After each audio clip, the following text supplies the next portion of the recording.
গাজীপুরে ঘুরে ঘুরে একটা বিষয় আমি লক্ষ্য করে দেখছি, তো অন্য কিছু থাক বা না থাক, কাঁঠালটা আসলে প্রচুর পরিমাণে কাঁঠাল। গাজীপুরে কাঁঠালের চাষটাই হচ্ছে বেশি, কাঁঠালটায় প্রচুর ফল আসে, প্রচুর ফলন হয়।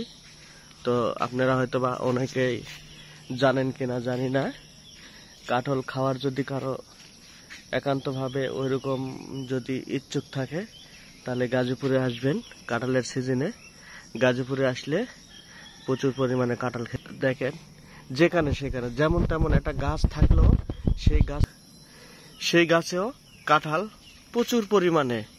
শুধু কাঁঠালের গাছ খাড়া হলেই চলে, কাঁঠালের গাছ খাড়া হলেই কাঁঠাল ধরে। তো এটা বুঝি না আসলে সব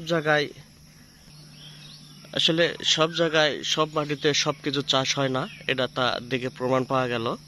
গাজীপুরে আসলে অনেক জায়গায় আমের গাছ আছে, কিন্তু আমের ওইরকম ফলন আসে না, আম ধরে না বললেই চলে। আম আবার রাজশাহী, চাঁপাইনবাবগঞ্জ ওই এলাকাতে আম যে কোনো জায়গায় একটা গাছ খাড়া হলেই প্রচুর পরিমাণে আম আসে। তো গাজীপুরে একটা জিনিস খেয়াল করে দেখছি, গাজীপুরে কাঁঠালের জন্য বিখ্যাত।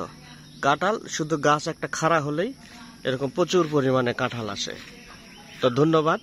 খাইতে যারা ইচ্ছুক চলে আসেন গাজীপুর।